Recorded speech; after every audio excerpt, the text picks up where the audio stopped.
Okay, so good afternoon. I'm Anto Budiarjo. Welcome to Monday Live. This is something that we do every Monday afternoon as we try and figure out what the future lies for smarter buildings and how we should make them smarter. In case you're wondering who we are, our profiles are listed on mondaylive.org.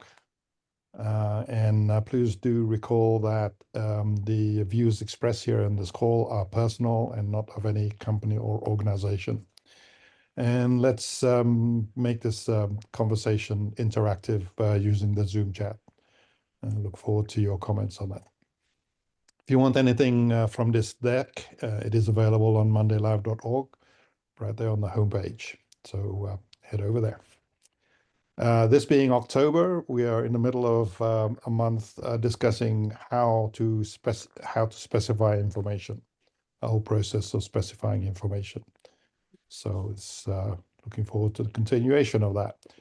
So today, after our news and trends chit chat, we want to look at specifying information from a digital twin perspective.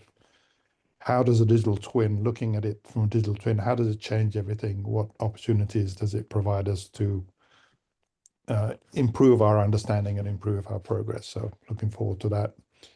But before that, as always, going to hand it over to Ken Sinclair for the news and update from Automated Buildings. Over to you, Ken.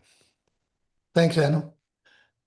We're hard at working on our program for AHR Vegas, and our theme and title is Navigating Complexity, Escalating Opportunity, Today, Tomorrow, and the Future. So we're hard at putting together all the 16 sessions, confirming our speakers and getting the program together, and then we'll be hard at promoting that in the forthcoming days. The next one was underneath that is beyond the silo and how specifying information exchange builds smarter futures. And that's basically a summary of our last week's session. And the bottom line is that it suggests that the answer may lie in the digital twin. So that's, I think, a good lead. And in addition to that lead, I got thinking about my personal journey. And my personal journey is that I started many years ago in the late 60s and early 70s working for Johnson Controls, learning a little bit about controls. After that, I left and went to manage 5 buildings as a building manager. So I got a bit of experience in that area.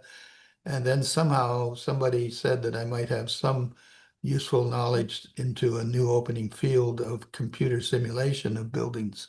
And I got involved in that in the early days. And as I moved through that journey, then I fell in the early 70s in 1975 into creating direct digital control systems, even though they were as big as refrigerators and we're using big stuff. What we found is that, well, once we get into the computers, we found control languages, and the control languages allowed us to describe what had been the sequence of operations in the control languages. And that was an interesting thing. And what we found is that we used a lot of our knowledge from simulation. And we started looking at the mass of the building. We started looking at feed-forward control using weather predictors and stuff like that. And then I met Hartman, and we kind of got involved in all that kind of stuff. So I kind of sort of saw this whole evolution of moving towards a twin or moving to an off building calculation early in the game. And we're talking, in the 75s when we started, 1975 is when we started our consulting company. Anyway, I just bring that around because if you kind of just think of the evolution as what has happened with AI and with cloud and the fact that, and twins, digital twins, it does seem to be a natural evolution. Anyway, enough on that. Another post we have is as actors for buildings. And Toby kind of talks, and again, now he points back to the control languages that we took the wrong path because we had these incredibly restrictive DDC controllers uh, that we couldn't put a lot of code in, and we couldn't really mesh the computer simulation and the code together. So that was interesting. Then another article comes flying at us, which was completely unrelated to all of this, but not unrelated, and that is why we should embrace Python. Python is a control language. So in the old days, a lot of the systems either used a BASIC-like control language, or of course the Nagra folks, and many used graphic programming. Anyway, so that whole evolution is starting, and now we're starting to see, of course, Raspberry Pis and Beagle boards that are actually built with the coding is built with AI. So we're kind of seeing it's kind of just a rapid transition of what's going on in the industry. In addition to that, down at this bottom center there, we've got the old view that the people expected, or people are expected to be minimized. But this human capital view is basically that people are the investment. The people who understand this technology, the people who can navigate the complexity, are the people that have their value is greatly increasing, and they are able to use these tools and move a lot quicker. So that evolution is going on, and that's another interesting piece. It's kind of interesting that all of these, what at one time seemed like random thoughts, are kind of all starting to interact. Down at the bottom corner there is, we have an event in Atlanta, KubeCon and Cloud Native, which again, our industry in the past hasn't supported. But Rick went up to Salt Lake City a few years ago and met the Linux folks and kind of got us heading in that direction. So I think this is an important seminar for us to go to. I'm hoping that some of our contributing editors can make it out to Atlanta to go to that. We are a media sponsor of that event as well. And the other thing I wanted to, well, the smart building one in London is just finishing up, and it was a huge success. Lots of chitter chatter on social media about it. We were a media sponsor of that event as well. So you can see what we're doing is we're trying to pull together basically the soapboxes in the parks where people are standing to speak. And we want you to be on our platform as we take you to those postbox or those soapboxes in the park. And I wanted to highlight this building because I think we're going to talk quite a bit about it, the Living Legend in or Portland, Oregon. And it's a very progressive building, but it sounds like the group is starting to look at it and trying to apply some of our theories to it, which I applaud and look very forward to seeing how they're going to use it. But I think it's important that everybody just understand the persona of this building because it's an amazing living legend. Love it. Okay, back to you, Anto. Thank you, Ken. Thanks. Handing it over to Mr. Justice. Rick. So I'd like to interrupt for a second before Rick, because this is related in part to automated buildings. So if that's all right. Okay, go ahead. So it's a quick one. So I know many of you may know that Scott Cochran is closely tied to automated buildings, and I had the opportunity last week to meet with him. And one thing that we have been talking a lot, obviously, about data, about integration or interoperability of that data. And one of the things I got from Scott that really stood out for him currently is dealing with the many facets of cybersecurity threats and making whatever we do um, address the fears and concerns that the IT world and the owners have with regard to how to mitigate those threats. Okay. He is seeing it on many different levels, and he wants to make sure that our efforts here are taking that into account in a very significant way. So might make sense to reach out to Scott independently, but I definitely want to let everyone know that from his point of view, cyber has become a much bigger issue than it was, say, a couple of years ago. So that is a great send-off for Rick, right? Rick, what's new this week? Number 13 is new this week. I was gonna like in real time blank it out and then type it in as we went to this slide. Because I literally just added number 13 about, I don't know, 10 minutes ago. As it was not on the list of active working groups or projects last week when we spoke. I mentioned it a little bit, but cybersecurity for buildings, and decided to use the number 4 because, well, there's not enough room to put it in FOR. But just to your point, Steve, we're hearing about cybersecurity relative to everything, and everything we've been doing at C4SB for the last several years has been kind of to establish standards and standard operating processes, expectations of how things will work, make cybersecurity easier to implement. That's one of the things that we had heard over the years, and now we're going to formalize a cybersecurity working group that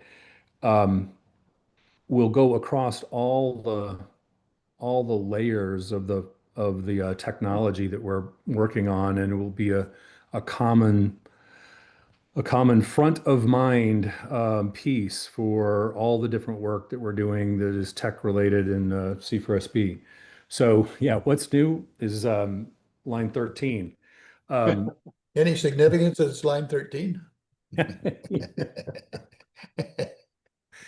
a great Rick was question. reading my mind somehow. I don't know how, but that's how it works. There you go. Happens. I guess that's how it works. But a couple other things that we're trying to organize around, and a couple of little updates. So one of them is that last week the Semantic Buildings Working Group was canceled, and it might be canceled again this week because Paris 2 is the leader of that, and she's a government employee, so she is I don't know, fishing or something. But so stay tuned for emails if you've been invited or been involved in Semantic Buildings or Tiger Team calls. Watch for an update or an email from Jory or from myself as to whether or not that working group will be meeting again on Friday. But in case you wondered why that was canceled, it was partly to do with that. So we have the Semantic Buildings, we have the new cybersecurity. We're going to talk a lot about EA here over the next several weeks, and there will be You're breaking up, Rick. I don't know if it's me or you. yeah, there you go. Like I'd said earlier, my Your T-Mobile. T-Mobile notified me that my internet is not stable, so sorry about that. So the other thing is we would have somebody kind of highlight one of the working groups. Today, though, Doug's going to be talking about digital twins, and that's going to be really a key part of everything we're doing is looking at things through the lens of a digital twin, and so that's going to be our highlight focus for the week, and then stay tuned for an update on how all the different working groups are manifesting at the PAE building. Kimon is working on an article, I think, that drops on automated buildings shortly. And then we're working together to be able to show how all the working groups are kind of spun together and being demonstrated at the PAE building. So stay tuned for that, and we'll turn it back over to you, Anto. Thank you. Any other news or new things anybody want to bring up?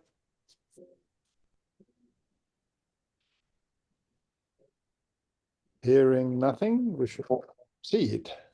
So we are talking about specifying information, as I mentioned at the top of the show. And beginning of the month, we talked about what information is. This is one definition of what information is. Information is different from data. There's a whole sort of thing about that. You can write thesis about this if you're interested. And the sort of frame that we've been using for the last couple of weeks to think about this is the master format, which is depicted here, which is the categorization of all of the different things that would go into a construction of a building. The reason why this is important is this is how the components of a building is specified, and therefore how the components of the building is procured. And it's effectively the only way to procure anything for commercial buildings. So we had a really interesting discussion about that last week and the week before. Last week, we had a discussion about thinking about how does specifying information, if you can imagine this as being the landscape of buildings, how would you specify the information that would need to go across these domains? Because all of these are obviously domains. They're different things that happen in a building. So we're looking at things like how would you think about connecting information from conveying equipment to electrical, which are two of the categories here. So we worked through that. That was interesting. And what we want to do today is look at the specifying information from a digital twin perspective. And I'm going to shut up a minute and hand it over to Doug. But really, the way we sort of want to frame this is that is it really about creating a twin of all of these and then thinking about how they all work together? Is that a good starting point? Look forward to your perspective, Doug, and also the discussions afterwards. Just by way of introduction, I've known Doug for a few years now. We met at the Digital Twin Consortium, so this is sort of a good sort of background for this conversation. We also co-authored a number of really interesting papers, or we thought it was interesting anyway. So over to you, Doug. Good. Thanks, Santo. Yeah, I think we redefined how everything should work for digital twins within that consortium. Just nobody has cared to really read it and adopt it yet. But we we spent quite a bit of time, many hours over a couple of years, thinking things through to being really to address one of the key challenges, which is a lot of standards that exist. We're focusing on solving a particular interoperability problem. And so you end up with a lot of standards all solving different parts of the problem when they end up creating silos themselves, because once you start adopting one standard and others are adopting another standard, you have inherent silos. I think what the notion of a digital twin, and Ken, you kind of mentioned this because you've been around for a while and into a lot of the things that touched on the characteristics of a digital twin over the last 20 years. It's not a new concept. It's been around for about 20 years. It was mostly, I think, used in aerospace and defense. NASA, I think, was a key part of the initial definition of that concept. But it's picked up a lot of relevance because of, as the world's moving more towards smart connected devices and everything's getting more and more complex, digital twins gives you ability to create an abstraction of information that is not entrenched into specific, edge communication protocols. It's at a layer above that, which allows you to, and it's all model based. It's all about models. And one of the key use cases or benefits for a digital twin right now is simulation. And Ken, you been involved in that before digital twin was really a key part of that. But modeling and simulation and digital twins kind of go hand in hand. When we talked about how to implement a digital twin into this master format, it just seems like the natural place for that model and a related information exchange definitions or information models should be in the 25. It just seems like that's the natural place for it to be defined, is in that division 25, and that all the other divisions reference that division 25 and comply with the model and the specification that's related to digital twin in 25 when it comes to delivering your specific system that may most of the times may have a digital twin associated with it. If you have a conveying equipment in division 14, that each of those individual conveying equipment should have a model, a digital twin model that's represents all of its behaviors, not just the geometry and the physical aspects of it, but its capabilities and its limitations and constraints of those capabilities. Those all then form a digital twin that can go and be inserted into that virtual world, along with all the other digital twins that are being delivered across all these different systems. And then they can all interoperate and be included in simulations to optimize the total performance of the building, because they all adhere to that common information model, common capability models that were defined in division 25.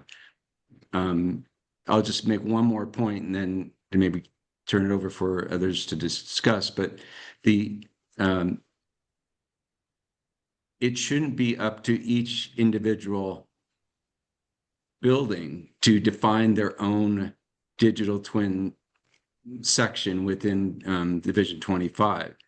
You want interoperability of the equipment within that building, but you want interoperability across multiple buildings as well. So you can show how it behaves within a broader environment, for sustainability purposes and such.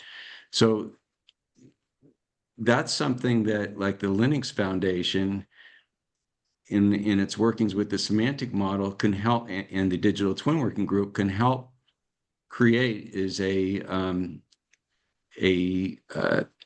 foundational model that can be just inserted into this division, and that every building that was based upon that foundational model should be, the digital twin anyway, should be inherently interoperable. One more point is that information model would be common to everything, but obviously you have equipment and other systems that aren't built for that information model. But what's key is that the mappings from those specific schemas that are part of the OEM equipment, they get mapped to that common information model. And I think that onus to do that mapping should be pushed onto those that are delivering each of those systems. That should be part of the digital twin, or the mappings to the specific schemas of each of those equipment. And I'll stop there. Thanks, Doug. I think that's a good opening sort of for digital twin. Opening it up to the panel. Anybody have any thoughts? We do have, Doug has a couple of other slides, so I'm going to keep the slides up for now. But carry on, Steve. Yeah. So, Doug, I've never really looked under the hood at any of the digital twin products, and so when I look at this slide that we have up on the screen right now, how much of the information outside of 25, okay, is routinely covered in the digital twin products that are out there?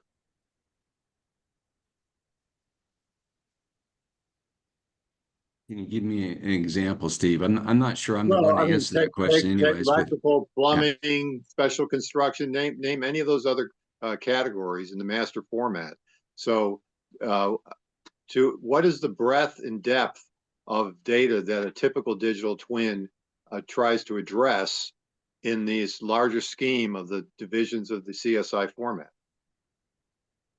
Well, in an ideal world, a digital twin could be used autonomously in a virtual world to simulate and represent all the behavior and characteristics of that physical device, so that you're in a fully virtual world, you're able to run scenario simulations that can optimize, your goals, your outcomes. So you can get very comprehensive with those models, or you can also start very, very simple, where you're just defining, the basic models for a sensor, actuator, and a controller. Okay, but if you let's take an if- example. So if my building's got elevators and escalators as an example, okay? Is it typical that the consulting engineer will incorporate the digital data associated with those systems in the digital twin? Yes, I would say so. I think everything needs to be shifted left to where everything is defined in the design stage. Mhm. That was another part of this. The architects and the engineers are really the ones that should be defining the design and the model for the digital twins, at down to the equipment level. But that's my thought. when a piece of equipment is purchased, is procured for the building, an air handling unit or something like that, I believe the answer that Steve was sort of searching for is that typically there is no standardized information set about their air handling unit as a twin that also gets delivered. Yeah, that's where, Microsoft has their digital twin definition language that, and there's a few other standards. There's the that are pushing compliance down to the OEMs, so that when they're actually producing, ideally when they're producing their product, a digital twin instance goes with it. Come on, you have your hand up. Yeah, and just quick comment. It all depends on the use case. Going back to the question of which one of these are you going to need. But for example, if you have a new construction and you have the owner specifying the requirements of in the BIM execution plan, for example, was talked about earlier sessions, but then you can say in a BIM execution plan, we have an air handling unit and it has these attributes and we want this connectivity back to the panel or whatever, the things that go into ASHRAE 223P, for example. But there's going to be many different tools that do that. So part of it is in BIM, but there could also be engineering applications that define those relationships. And in the NIBS work, actually the slide that's coming up that I noticed you put on from Zara and Penn State, John Messner, we actually even had an exercise of what's the minimum digital twin. It could even be a door with a sensor on it. So if somebody's installing a door and there's a sensor open closed, then that in a sense is a digital twin if it's connected to integrated into the system, so you can see that interaction happening. But I would, and this is part of the digital twin consortium definition too, right? That it really all stems from the use case, because there's so many different use cases. But if we're talking about buildings and new construction, it's one thing. The opposite end of the spectrum is an existing building and some new piece of equipment being delivered to the building, which should also follow that specification, the execution plan, even if it's a single piece of equipment, because that execution plan of the building is going to say, for an air handling unit, we need boom, boom, boom, boom, boom, these things. And if it doesn't come in that format and it's not in context in the location, then you can't activate it in the digital twin. So it's kind of that context and the attributes that would be specified by the owner of a single building or a portfolio, like you mentioned. If it's many buildings, then obviously they want to cut across all of them too. Yeah, that's great. As far as industry best practice, if you walk around AHR and talk to the equipment manufacturers and you ask any one of them, do you also provide digital twin data for whatever it is that you sell? I suspect the yes is going to be very, very low. Mhm. Yeah. Over to you, Tracy. You got your hand up. Sure. Let me start by saying I don't know a whole lot about BIM and digital twins. So let me open with that part. But I'm building a little bit on what Steve was asking. So, I think Steve's curiosity was, outside of our normal kind of controls areas there highlighted in yellow, are there digital twins and models being built around more of the assets themselves or not?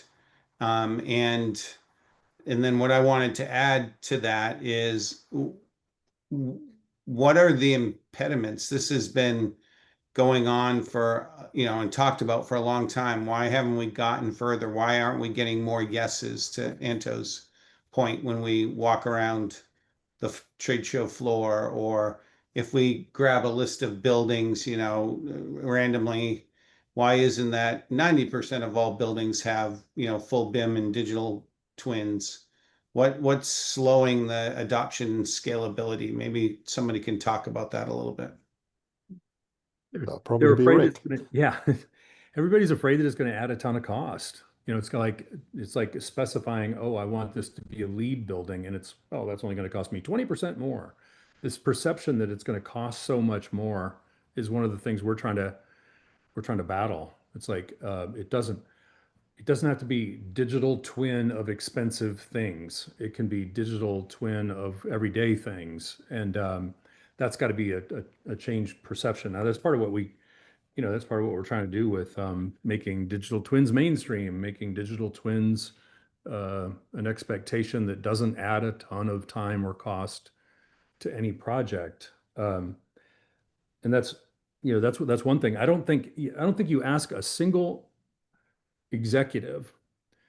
I don't think if you ask an executive, any executive that has anything to do with buildings, would you like to have the ability to make smarter decisions, or do you really like making dumb decisions in the blind? They're all going to say, well, I'd love to be able to have smarter decision-making tools. And they've probably all heard that digital twins, especially if they leverage AI, in one way or another, or agentic AI, they'd be like, oh, I'd love to have that.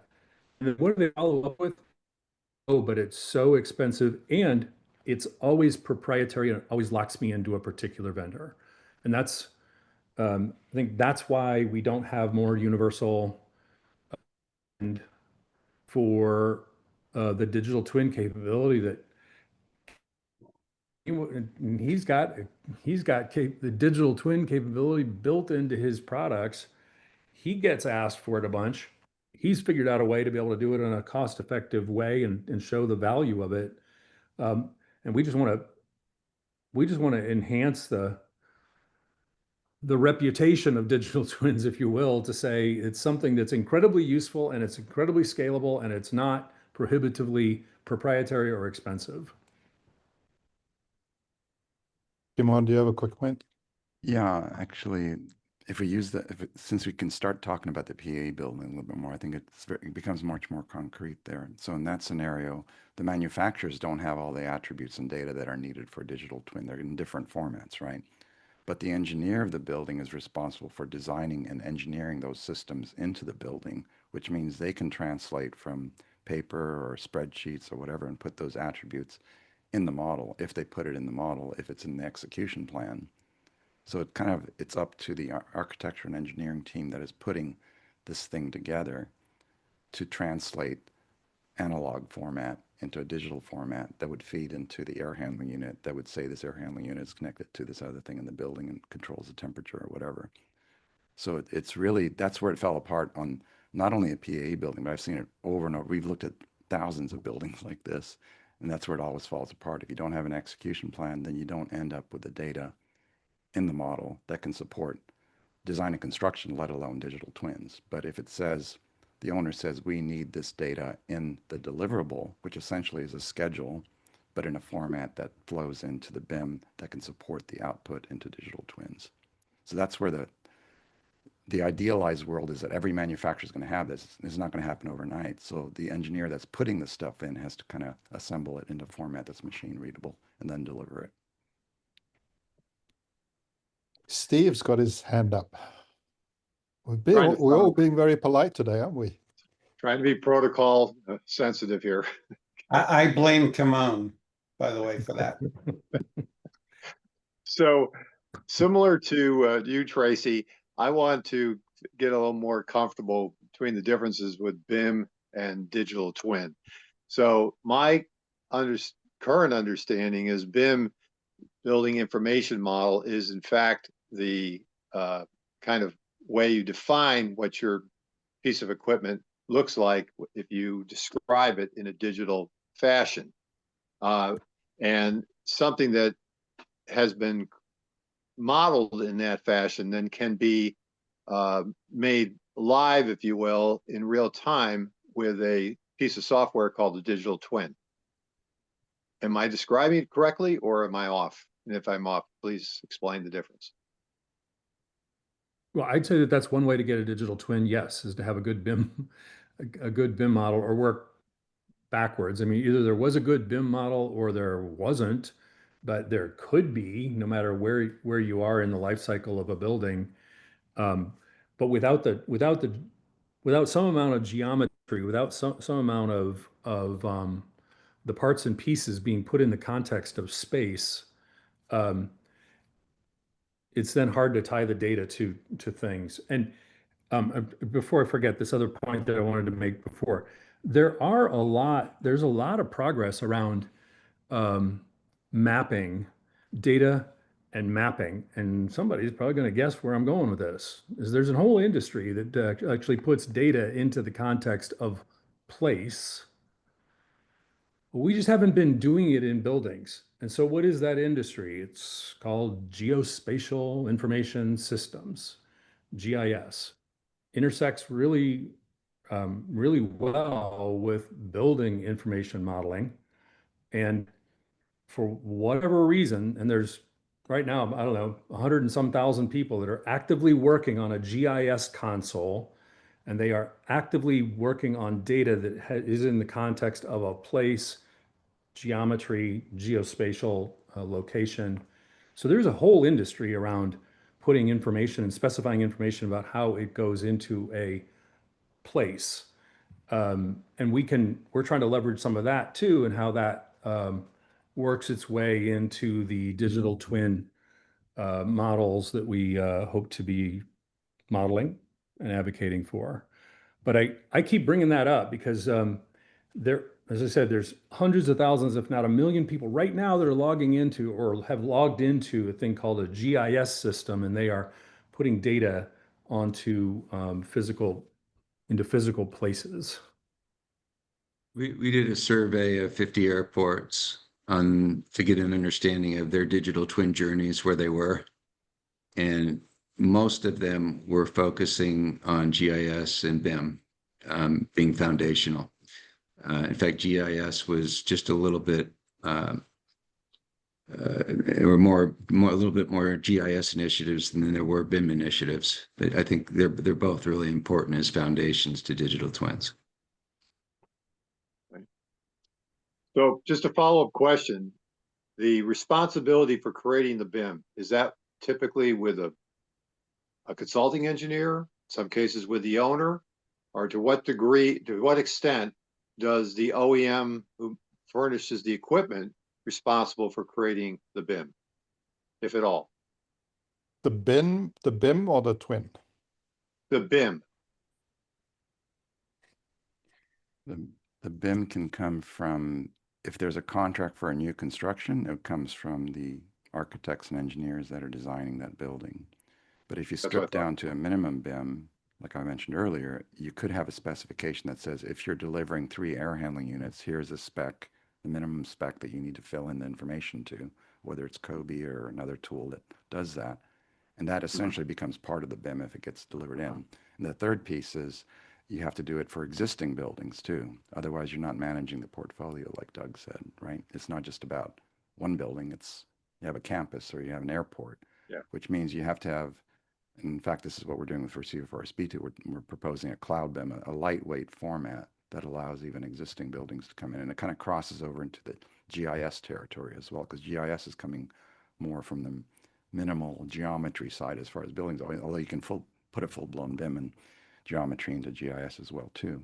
So it's that combination of tools, depending on it goes back to the use case. What is the use case? If it's new construction, there's a process there. And then you need to have the specification that allows, no matter which angle you're coming from, including just delivering a piece of equipment to the building that has that same data, so you don't have to chase, well, we installed 30 different things over the year. Where are they in the building? Where's the data? I guess where I'm going with this, Doug, is if, like you said, the engineers, typically the consultants and architects, are the ones that are creating the BIM today. But on a minimalist model, if you will, it would seem to me to be valuable to have the equipment manufacturers who are providing whatever they're providing as table stakes for being an approved vendor to submit or log into the what you call the COBie package, to furnish the BIM related information for their product and under C4SB we can kind of create the standards for the different equipment types. That way it doesn't fall all on the consulting engineer to custom do this for each and every project. That's what eliminates system integration, where if all the OEMs and all their products were inherently interoperability, everything becomes plug and play. That's the ultimate goal. Right. But to try to push that down to the enough OEMs to where they would adopt that's the big challenge. Doug, should we go through I think we should the move it forward, and hopefully if Zara's on the call, I think there'd be an interesting discussion around her insights. So explain this model that you and I came up with a couple of years ago. Yeah, so this simple diagram took 1 year to develop, and then many hours across many minds. But the goal here is scale. The goal is scale and ability to scale adoption. So it looks very simple, but that's what allows it to be scalable. So it was very the terminology that was included in this was very carefully decided upon to make sure that their specific definitions could encompass all types of systems, services, capabilities, which then really applies to anything. You can put on, I'm hopeful you can put any type of system of systems, including all of the master format divisions in this structure. Can we just do that as an exercise? So if we just try and explain this, because this is a lot, right? So to us, the system of systems, let's start up here, is effectively all of this stuff, right? All of these are the systems that make up this system of systems. So that's one way of thinking about that. So this is everything of the building. So this is the building. And each one of these, this is a system, and therefore it is one of these. Each one of these boxes is one of those. And the whole idea of this is that each one of those systems have some sort of service or thing, digital service or application that it does to do things, to switch on power, to control fan speed, whatever it is, right? So it has all of these systems have these services, and those services have capabilities, and it's these services that are used through the relationship between systems with other systems and between services to create the sort of the usefulness of the capabilities that these services can then do its thing, as it were, to actually execute its capability. You can probably do a better, much more elegant way. Well, I guess the point is that this is a model for how a digital twin as a system can interoperate with other digital twins, and then can interoperate with its physical world as well. But the digital twin virtual environment can evolve or can adopt any standard that makes sense and not have to worry about all the constraints of the standards in the physical world. So this is intended to support a virtual world of digital twin systems and how you can define, model the capabilities of their physical counterparts in this simple model. So this would become, there would be a meta model behind this that would be part of what would be required of each of those contractors or the architecture and engineering firms to provide, would be the meta model that supports this conceptual diagram, the relationships here. Does this resonate at all with the rest of you? Yeah.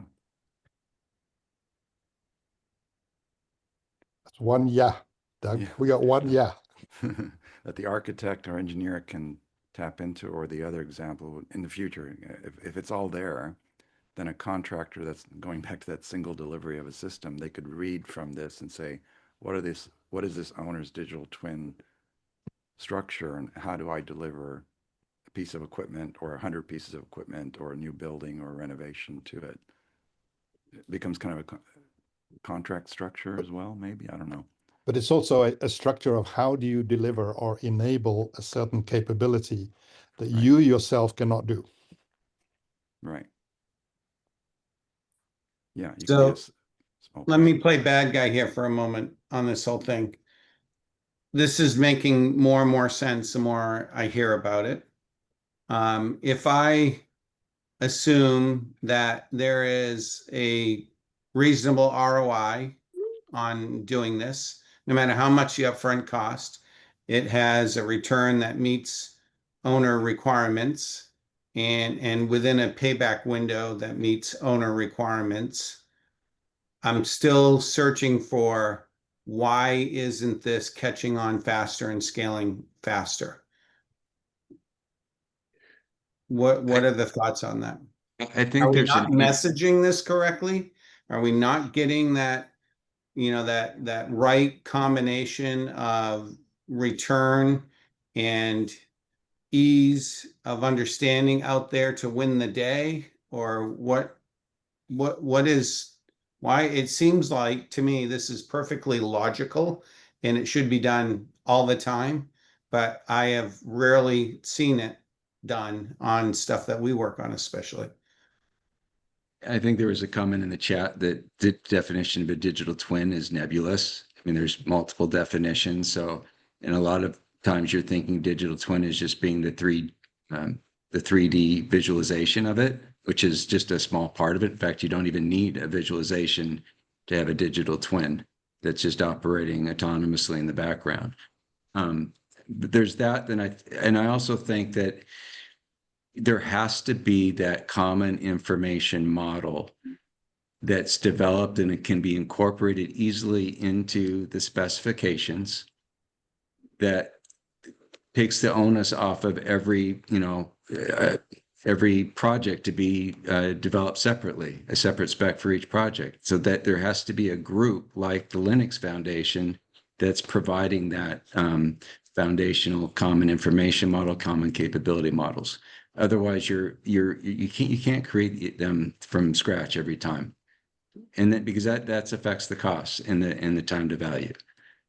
And then the third thing is, and this is if we can just advance it 2 slides, Anto, so that Zara can probably. There's this one from Zara's NIPS paper, but one more. This one.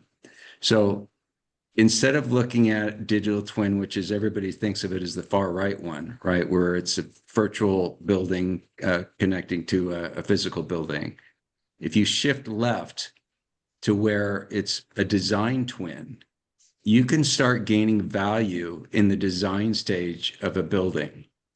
And then there's no, your payback in each of these phases covers the cost.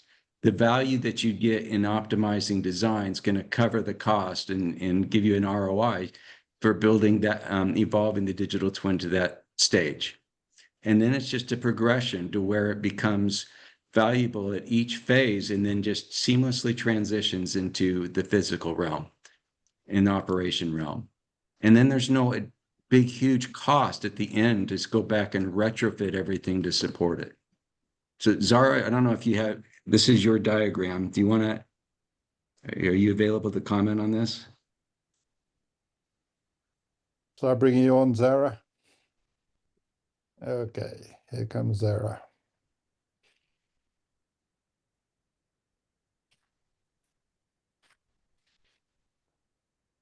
Thank you for being flexible, Zara. Hi, Anto and everyone. Can you all hear me? Yes. Yeah, Yes. loud and clear. Do you have any thoughts on what's been presented by Doug and the rest of us so far? Yeah, I agree with your points. And thanks, Doc, for sharing this. So I think this is a great point to also link this to the use cases that Kimon mentioned earlier. So depending on the use cases that we want the digital twin to serve, each of these categories can be applied.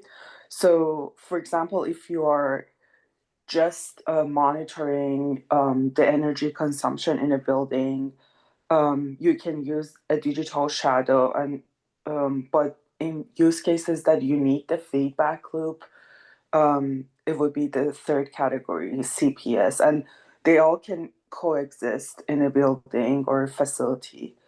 So yeah, I think this is a great way to make it easier to understand. It's great. Appreciate that. Thanks, Zara. Rick, I'll throw in editorial comments on to Tracy. Please do. you've gone muted for some reason. Maybe Yeah. you're, My internet's bad. I'm sorry. Can you hear me now? Yes. yeah, go ahead. Okay. So there have been several things in the way of our industry participating in this up and coming, digital twin expectation. And digital twins are happening in other industries and other parts of the economy, and it's happening in a big way. And I'll say that it just, one of the problems is that it took Zara too long to get her PhD. But now that she's here, she's going to solve it.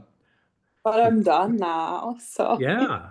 So now it's fixed. But seriously, there just hasn't been, our industry, our quote industry, has just not been participating.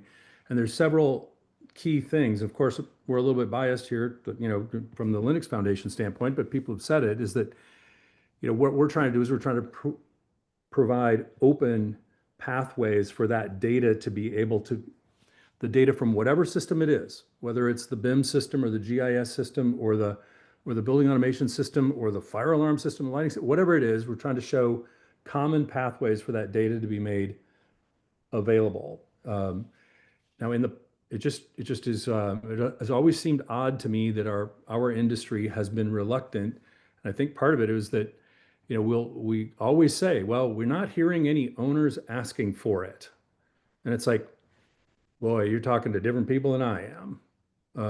And you've all heard me say that before too, because everywhere else in their business, whether it's a school and they're creating, they're using GIS for bus routes, or they're creating, digital twins of the school for emergency evacuation.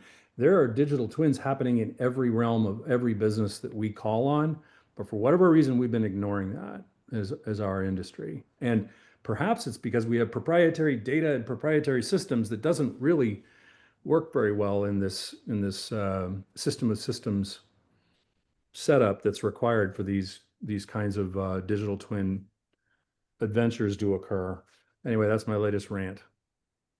It actually Just falls one- apart at the BIMs. If the BIM is the foundation, like we talked about earlier, a lot of owners are struggling to even get BIM deliverables that match their requirements because they're not validating them and checking them and holding back payment if the data doesn't come through. And the exact same architects working with another owner that do check it, then they get validation of that data coming for BIM. And if you don't have that data for the systems in the building, like we're seeing with PA missing pieces, then you don't have the ability to kind of flip the switch and say, now it's a digital twin. So it's kind of two layers, but it all comes back, I think, to the owner requiring it and making it contractually required, which goes back to the specifications. If we don't see that data coming in, you don't get paid. You don't pass this stage of the project, whether it's a big project or a small renovation. And that PAE project should have been fallen off of a log to have a digital twin of that building. Should have been. Yeah. With everything that they paid for and with all the systems specified in the right way. And then it just didn't happen. And now we're seeing, and we're going to be talking about this over the next months or whatever. We're going to be talking about just the little things that got in the way of just really easy plug and play or, drag and drop almost components to be able to make what should have been an easy digital twin implementation.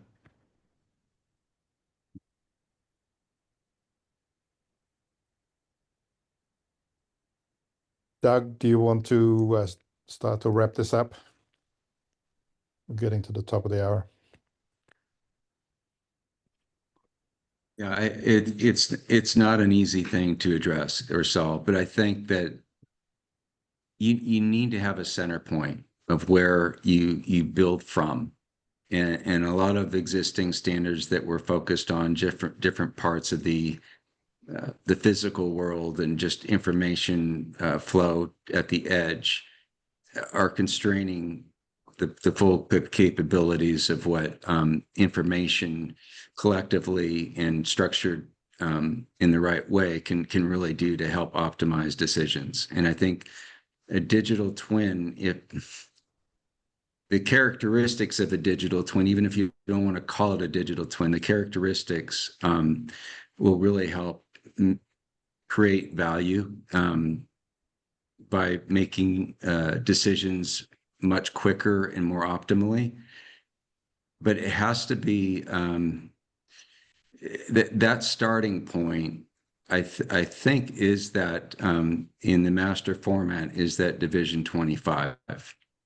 I just feel like it's not bound to any standard, that has syntactics associated with it. It can be defined in a way that where you're creating new ground. There's not any existing standard that I'm aware of that is the one to go with to create a digital twin. They all have limitations. So I think if you can leverage the Linux Foundation, the work that's doing there, and marry it to that division 25 and create something that maybe you can prove out with a use case like the PAE and demonstrate what's possible and eliminate the perception of risk to be able to take this into other implementations. I think that would be a good venture, a good thing to discuss. I think there's this perception of high risk, low return that could be resolved very effectively with all the thought leaders that have been participating for many years in different aspects of BIM, of Twin, and just getting them all together, maybe through this forum and through the Linux Foundation, and having a reference use case or reference building to apply it to. I think there's a lot that can be closed out. All the dots can be started to be connected. Great. Thank you, Doug. I just realized that BIM and digital twins have something in common between them. They both have Hollywood versions that don't seem to be doing either justice. Is that right, Kimon? Of course, yeah. I have an automated building article about that. Right. So, and to me, that's just the world taking a digital concept that is hard to understand and is potentially meaningful, and trying to simplify it. And to simplify it is you simplify stories by going to Hollywood. That's kind of the reason why that's there. So there's a lot of eye candy out there, I guess. Yeah, we all love eye candy. It's good. So as long as it works in the background. If it's eye candy, then it's not good enough. Okay. So, all right, let's wrap this show. I think this has been very good, great conversation. Thank you, Doug, for your perspective. Thanks, Sarah, as well. And hope you all have a great week. And see you next week. Bye-bye, all. Thanks, everyone. Thank you. Bye. Bye-bye.